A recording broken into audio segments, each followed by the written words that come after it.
Chers téléspectateurs, ceux qui nous suivent, nous sommes encore venus suivre le témoignage de la servante de Dieu qu'on appelle Maombi.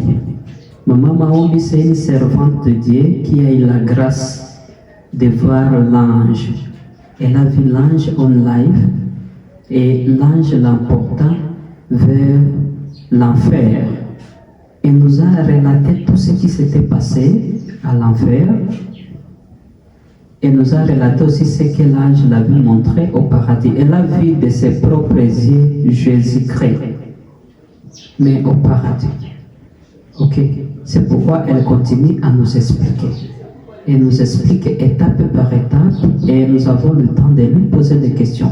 Vous aussi, si vous avez une question, posez-la.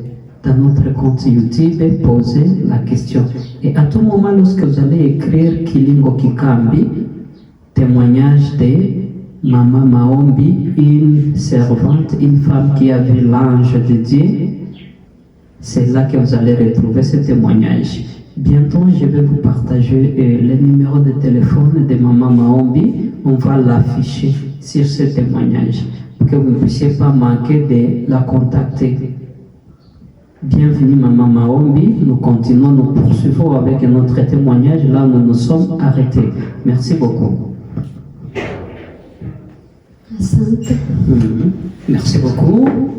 Wakati malaika akaniambia juu ya ile etape tatu mkanisa, L'ange lui dira sur les 3 étapes des rapports que les anges prennent à l'église. Kisha wakaniambia juu ya sadaka ya kwamba 1/10 njoo carte de lecteur ya mwanadamu kwa safari ya kwenda mbingu. Puis l'ange insista sur le 1/10 que c'est ça la carte de lecteur pour, si vous voulez aller au ciel, il faut payer toujours le 1/10.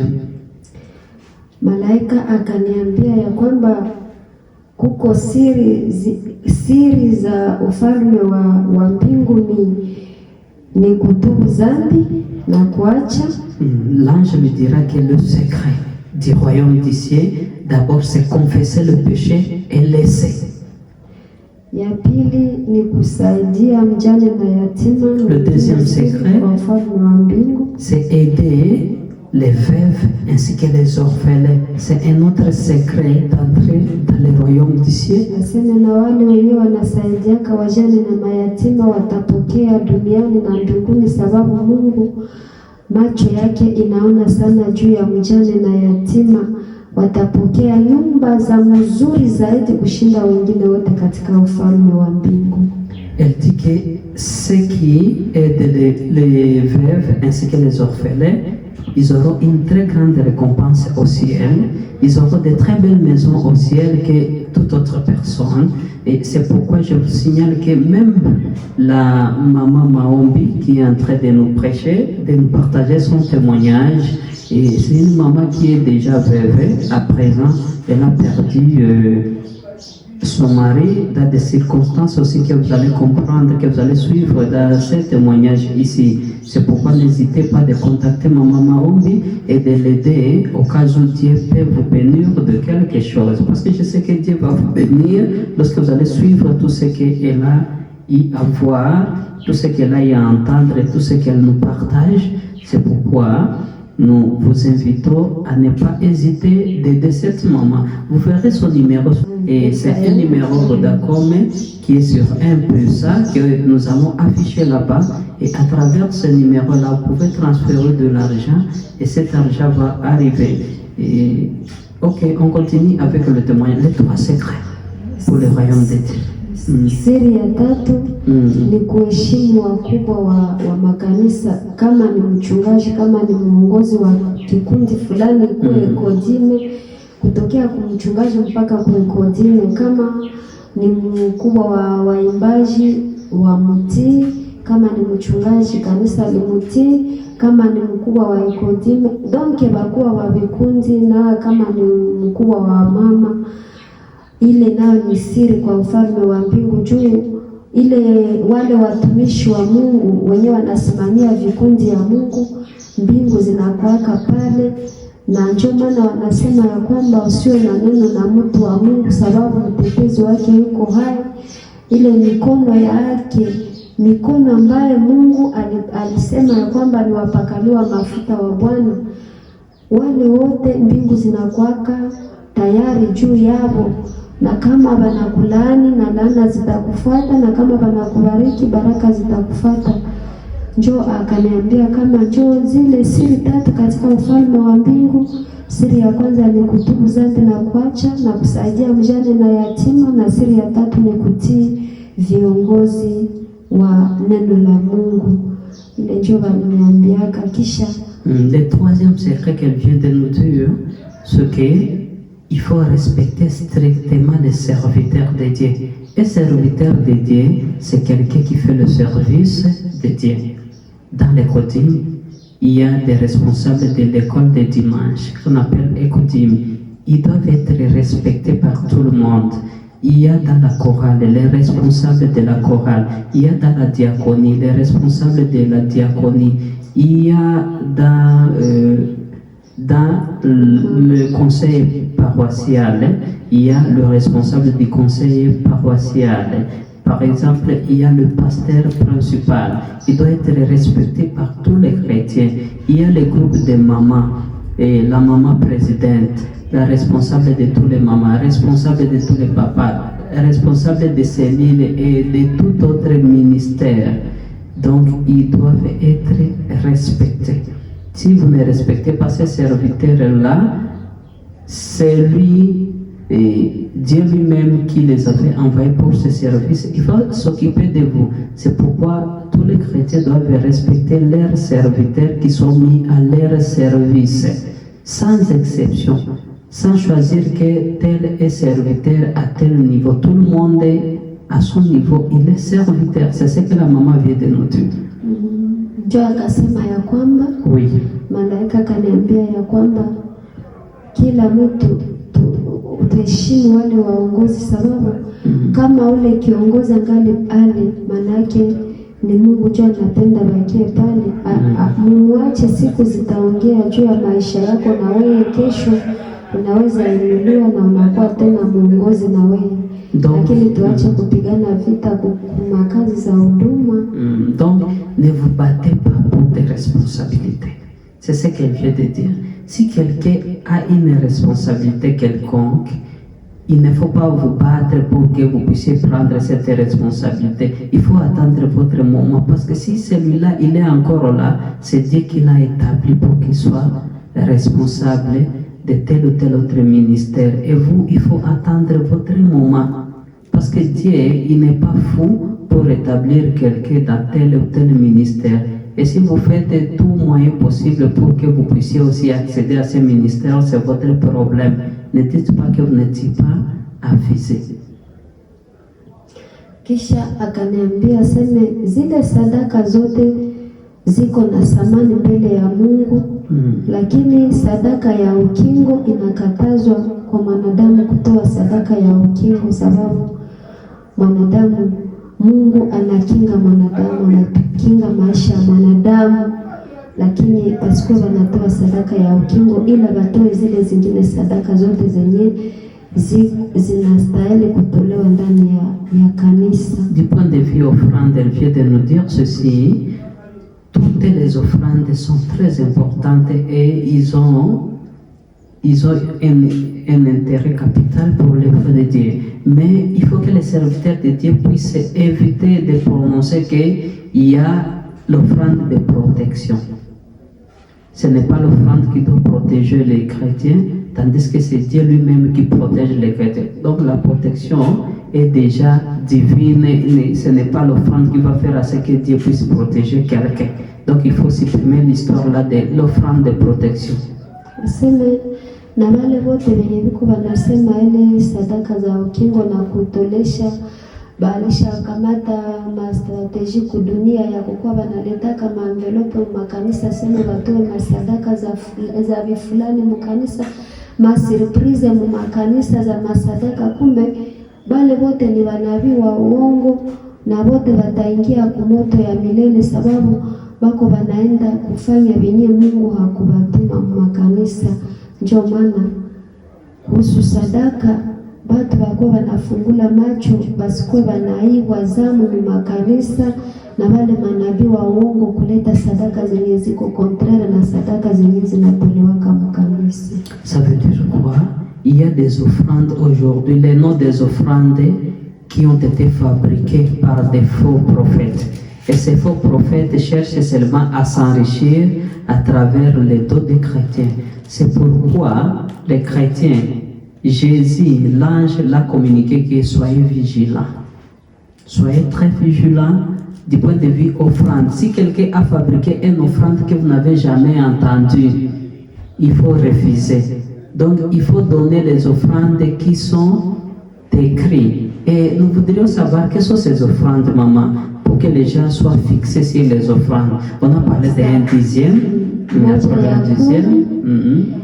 Kuko moja ya kumi, kuko sadaka ya upendo. Il y a les actions de grâce. Il y a l'un dixième, les actions de grâce. Kuko sadaka ya injili ya kusafirisha wainjiliste na kupokea wajumbe. Ok, il y a aussi l'évangélisation. Donc, cette évangélisation n'a autre rôle que de faire progresser l'évangile et de motiver aussi les messagers. Et alors qu'aujourd'hui, est-ce que l'évangélisation fait encore ce rôle-là? Aujourd'hui, est-ce que l'offrande de l'évangélisation les donne encore pour l'évangélisation, pour les évangélistes? Est-ce que les évangélistes bénéficient de ça? Est-ce que les messagers bénéficient de ça? Je ne sais pas. Et personne connaît, personne n'est dans l'administration de l'Église ici parmi nous. Et nous, ce sont des questions seulement que l'on se pose. Malaika kaniambia sebale wote wenye huko banaiwaka sadaka, banatesa wajumbe wangu wenye Bakristo wametoa kitu kwa wajumbe wa Mungu. Sote ule mjumbe wa Kristo waliona huruma wamsaidie, kisha ile staff ya wakubwa wa kanisa banabloke zile sadaka. Aseme wale watumishi watapigwa mapigo makubwa na watakuwa kondani mbele ya Mungu. Akaniambia wende uwaambie usiwaogope, sababu mimi napenda niwatosha makonfusion na bajue jinsi wanaweza kutumikisha zile sadaka, basikuwe banaiba, bakuwe banatumikisha sadaka kadiri zinapashwa kutumika mkanisa. Haiko zikuwe sasa za mafaida za wamoya makanisa, banakamata saa vile wamekamata kitu yao mkanisa. Akaniambia seme wende waambie watumishi makanisa wafanye angalisho, wakuwa wanaangalia zile sadaka mzuri, basije bakapata mapigo na kuhukumiwa juu ya zile sadaka. J'essaie un peu d'expliquer pour ceux qui ne comprennent pas le swahili que l'ange va lui dire que les serviteurs de Dieu fassent attention par rapport aux offrandes, de savoir quel est le rôle de telles offrandes. Elle nous donne l'exemple qu'il y a des offrandes, faire appel aux chrétiens de donner l'offrande pour un messager, mjumbe ambaye alikuja kutoa neno, kutoa ujumbe, et que les chrétiens peuvent être touchés et qu'ils donnent beaucoup d'offrandes. Ben, il y a des conseils pastoraux, il y a des comités pastoraux, il y a des comités de l'église qui se réunissent encore pour cette offrande et disent que non, on divise ça par deux. On lui donne ça et ça, on ne lui donne pas ça, ça va entrer dans l'église. Dieu refuse ça, c'est ce qu'elle vient de nous dire. Si l'offrande est prédestinée à un messager de l'extérieur, même si vous ne le connaissez pas, même s'il n'est pas de votre obédience, même s'il a parlé mal par rapport à l'église, votre manière de la punir, ce n'est pas de soustraire à cette offrande-là. Il faut lui donner cette offrande et lui dire, allez avec l'offrande que les chrétiens vous ont donnée. C'est ça l'exemple aussi de Jésus. Et il y avait, s'il vous plaît, il y avait Judas qui voulait dire que non, ce que Marie a fait, l'acte que Marie a fait, on devrait même vendre, c'est parfait. Mais Jésus avait dit, mais vous êtes avec les orphelins chaque jour. Quel jour que vous êtes occupé d'eux? Il faut laisser ces parfaits qu'on puisse les verser sur les pieds. Et donc, il faut laisser chaque chose à son propriétaire.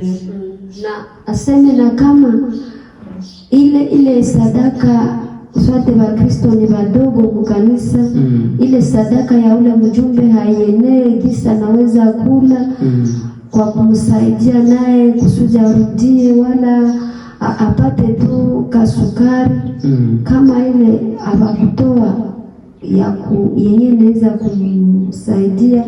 Bajikaze bafanye jinsi ya kumwelezea, banampatia ile sukari kusudi arudie na furaha juu kama anarudia na huzuni, na ile huzuni nafikia Mungu. Jo wengi wako wanapata matatizo, wachungaji wengi wanakufa, wengine bako kondane mbele ya Mungu juu ya desordres zenye biko wanafanya makanisa. Mungu anachukia, na swate Mungu alishaka mtumia mjumbe lakini hapendake kubadilika. Mungu anampumzisha. Donc atakuwa amepumzika muwasi tu, anapenda toshe ile kitu ya kumuuzi, sababu yeye hazihakiwi. Elle nous dit ceci: les responsables des églises qui gèrent mal les offrandes d'abord. Et si votre église a un petit nombre de gens et que vous trouvez un messager, vous ne savez pas comment ce messager peut se déplacer, il faut encore vous réunir et cotiser. Vous cotisez dans vos propres poches. Vous dites, bon, comme nous n'avons pas un grand nombre de chrétiens qui peuvent faire supporter ces messagers, touchez dans vos poches. Je pense que c'est ça. Et faites une petite... faites l'effort pour que quand même l'enveloppe... pour que l'enveloppe quand même soit abordable et que le messager puisse trouver quand même un savon et que son cœur quand même se réjouisse. Parce qu'une fois si son cœur ne se réjouisse pas, si son cœur ne se réjouisse pas, Dieu peut venir punir ces conseils-là. Ça veut dire quoi? L'église doit être organisée de manière que si un visiteur arrive, qu'il y ait quand même quelque chose de consistant, que ce visiteur-là peut utiliser et toucher dans des poches. Réunissez les serviteurs de Dieu. Est-ce que vous ne pouvez pas trouver ceci? Pas seulement le conseil pastoral, mais il y a des diacres, il y a des frères, il y a ceux qui ont de l'argent, il y a des riches dans l'église. Et on peut les réunir. Bon, nous avons un visiteur, bon, on n'a pas trouvé quand même des moyens, les offrandes sont insuffisantes, mais quand même nous pouvons nous réunir et faire quelque chose pour que l'enveloppe arrive. Et que ça ne doit pas se faire en fonction des sentiments. Que je connais celui-ci, on va le faire pour celui-ci. Celui que je ne connais pas, je ne peux pas le faire pour celui-là. Celui-ci a mal prophétisé pour mon église, je ne vais pas lui donner ça. Je ne peux pas lui donner cette faveur. Que ça ne soit pas aussi, et qu'il n'y ait pas de favoritisme quand on veut dire au revoir à un visiteur. Que tous les visiteurs soient traités de la même manière. Et bon, il y a une petite préoccupation. Bon, il y a dans des églises où vous trouvez, si le visiteur c'est un pasteur, on peut le traiter comme un pasteur. Maintenant, si le visiteur n'est pas pasteur, c'est une maman comme vous, on le traite seulement comme quelqu'un, un pasteur, un passant, comme un évangéliste, on ne le traite pas comme pasteur. Et qu'est-ce que vous pouvez dire par rapport à ça? Est-ce que le traitement doit dépendre du titre de quelqu'un, ou ça dépend du message, ou ça dépend de la présence? Et parce que tout ça, on le vit dans des églises. Non, c'est un pasteur responsable, il a une grande église, comment on va lui dire au revoir avec quelque chose de 100, de 150? Ah, celui-ci mérite 300. Ile yenyewe unasema kwanza njoo ya mubaya zaidi. Njoo ule mjumbe mnyonge mwenyewe alikuwa asema neno la Mungu. Njoo mwenyewe anapaswa kuheshimisha sana kushinda vingine vyote. Lakini ile ni makonfuzio zenye wako na njoo, maana Mungu yuko napiga watu na hawajue kama wako mapigo zake. Lakini akaniambia ya kwamba kama ni mjumbe mwenyewe anaona hali yake na bamkamate ansharje, kanisa imkamate ansharje, banaona hali yake banamkamate, banajitoa kuyeye, donc banamchukulia kwanza udhaifu yake, kusudi Roho Mtakatifu na kazi ya Mungu iendelee mbele, sababu wakati atatumika na furaha na kazi ya Mungu itaendelea kusonga mbele.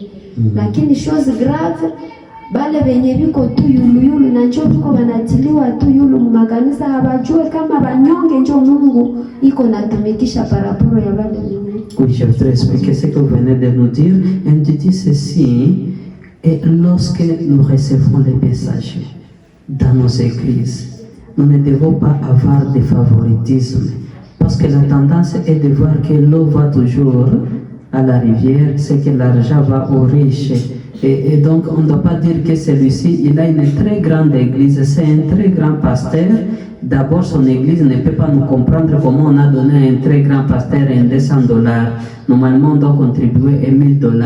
Mais un messager, une messagère qui n'a rien et ne peut réaliser, mais elle réalise difficilement $50, on lui dit non, celle-ci, on peut lui donner même 200 000 francs quand même. Hein? Ça peut suffire pour elle parce que d'abord, elle n'avait pas ça. Elle n'avait pas même ces 200 000 francs. Mais quand on lui donne, on l'aide. Donc, l'ange l'avait dit que de venir vous dire, de venir nous dire, nous tous, que nous devons d'abord prendre en charge ceux qui sont en position de faiblesse. Avant de dire que ceux qui sont en position de force soient élevés. Donc, l'œuvre de Dieu, il n'y a pas de favoritisme. Tout le monde est bien considéré devant Dieu. Nous ne devons pas faire de favoritisme. Qu'il soit un évangéliste. Par exemple, il y a des évangélistes célibataires qui fréquentent un évangéliste qui n'a rien. Mais cet évangéliste-là, on peut lui donner, bon, je peux dire par exemple, on lui donne 70 000 francs. Ça n'arrive même pas à $50. Soit il est venu du Kenya, il est venu de l'Ouganda, il est venu de Rutshuru, il est venu de Bukavu, il doit prendre le bateau, il se trouve dans l'impasse. Et il a même dépensé son argent pour venir. Mais on prend toujours la priorité à ceux qui ont beaucoup et on les ajoute. Maintenant, ceux qui ont peu, est-ce qu'ils ne sont pas envoyés par Dieu aussi? Et c'est pourquoi, chers serviteurs de Dieu, n'ayez pas de favoritisme lorsque vous voulez dire au revoir aux messagers. C'est ce qu'on vient de nous dire ici, que le Seigneur va punir tout le monde qui mettra du favoritisme dans l'œuvre de Dieu. Je pense que c'est ça. Je n'ai pas transformé le tribalisme, le favoritisme, le colonisme. Ça doit disparaître dans nos églises. Et donc, tout messager qui arrive doit être traité comme tout autre. Et surtout, il faut bien encadrer ceux qui sont dans des positions de faiblesse. Et au besoin, il faut les prendre en charge. J'ai bien transmis le message. Que Dieu nous bénisse. On continue. Wakati amenitosha pale malaika kanipeleka kuwa malaika wa uhai. Wa malaika wa uhai walikuwa wa malaika wa uhai wanne. Wa kwanza alikuwa sawa vile simba, alikuwa na macho mbili mbele na macho mbili nyuma, na iko na mabawa 6. Malaika wa uhai wa pili alikuwa sawa vile ndama, naye macho mbili mbele na macho mbili nyuma na mabawa 6. Malaika wa tatu alikuwa sawa mwanadamu. Huu malaika wa uhai wa tatu, na macho yake ilikuwa mbele mbili na mbele nyuma, na yeye alikuwa tu sawa vile mwanadamu. Viungo yote ya mwanadamu iko nalo, na yeye na iko tu na ile mabawa 6 ni sura ya mwanadamu. Kisha akaniita, akaniambia aseme, kuja hapa, ni wewe ambao Kristo wa Nazareti ametosha kudunia kusudi wende usikie habari za huku na uzione. Nikasema ndio, ni mimi. Kisha akaniambia aseme, mimi njoo mwenyewe, niko sharje na uhai wa mwanadamu. Ni mimi.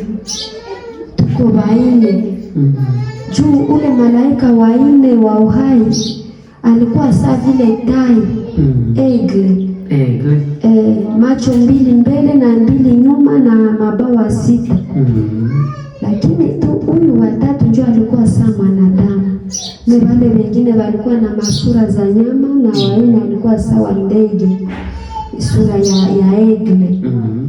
Kisha huyu wa uhai wa mwanadamu. S'il vous plaît, madame, il y a une petite préoccupation que j'avais. Il y a une petite question que je voudrais soulever par rapport à ces quatre anges. Est-ce que ces 4 anges, c'est ces gens-là que nous appelons wazee wenye uhai wane? Malaika wa uhai wane ambao wanazunguka kiti cha enzi njo wale na kuko wazee 24. Est-ce que tutafika kwa wazee 24? Ndio tutafika. Kama tutafika kule, c'est ça les 24 vieillards. Chers spectateurs, la maman va aussi arriver à 24 vieillards. Et elle va arriver aussi aux 24 vieillards et nous allons comprendre qui sont les 24 vieillards. Parce que c'est un sujet aussi qui fait beaucoup de bruit sur les réseaux sociaux. Les 24 vieillards. Qui sont les 24 vieillards? Où est-ce qu'ils sont? Quels sont leurs rôles? Tout ça, on le saura dans cette émission. Maintenant, on commence d'abord par wenye uhai wane na morphologie. Ok. Wa kwanza alikuwa le premier avait. Malaika wa kwanza wa uhai alikuwa sawa simba. Il était comme un lion. Donc, alikuwa na macho 2 mbele na macho 2 nyuma na mabawa 6. Un lion qui a des yeux devant, des yeux derrière et 6 ailes. Kisha wa pili alikuwa sawa ndama. Et l'autre était comme ndama. Ndama c'est quoi? Ndama ni nyama tu yenye iko sawa vile kondoro. Ok. Ndama, ça ressemble au mouton. Vraiment, ça, je ne connais pas. Haiko girafe na haiko chevale, kama iko tu sawa vile kondoro. Ok. Na iko macho 2 mbele na 2 nyuma na mabawa 6. Ok. Des yeux en avant, des yeux en arrière et 6 ailes. Ndio wa pili. Watatu sasa ndio alikuwa iko na hali tu ya mwanadamu, mwanadamu mwanaume. Alikuwa na macho 2 mbele na macho 2 nyuma. Donc huko nyuma ya kichwa kuko nyingine macho 2 na huko kusura macho 2. Kisha na alikuwa na mabawa 6. Kisha waine ndio mwenye alikuwa sawa vile tai aigle, ndege lenye lunarukaka lunaenda kabisa. Iko na mabawa 6 naye na macho yake 2 ndio alikuwa nao, 2 mbele na 2 nyuma. Sasa huyu malaika wa uhai wa tatu mwenye iko sawa mwanadamu ndio mwenye akaniita aseme ni wewe ndio Kristo wa Nazareti alitosha kudunia, wende waangalie habari za huku. Nikasema ndio. Elle était appelée par le 3e ange. Le 3e ange, donc elle était arrivée dans une cohorte d'anges où il y avait 4 anges. 4 anges vivants. 4 anges qui procurent la vie. Si on peut traduire comme ça. Et ces 4 anges, tous ces 4 anges, ils avaient 4 ailes. 2 en avant, 2 en arrière et 6 ailes. Et maintenant, il y avait l'ange qui ressemblait à des êtres humains. C'est l'ange-là qu'il avait appelé et lui demandé: ah, c'est toi, la personne que Jésus-Christ est appelé de la terre pour venir visiter ici? Et la dame a dit: oui, c'est moi. Et maintenant, une petite question avant d'aborder cette rubrique. Est-ce que vous n'avez pas eu peur de voir de telles créatures? Des créatures qui ressemblent aux animaux, ils ne sont pas des animaux. Ils ressemblent aussi aux oiseaux, ils ne sont pas des oiseaux. Ou soit vous avez eu la joie de les approcher. Est-ce que vous les saluez au moins, ou soit vous vous approchez avec peur? Nilikuwa nilikuwa tu nawaona na boga sababu nilikuwa naona macho yao mbili mbele mbili nyuma be hawakuwa sawa wa malaika wengine.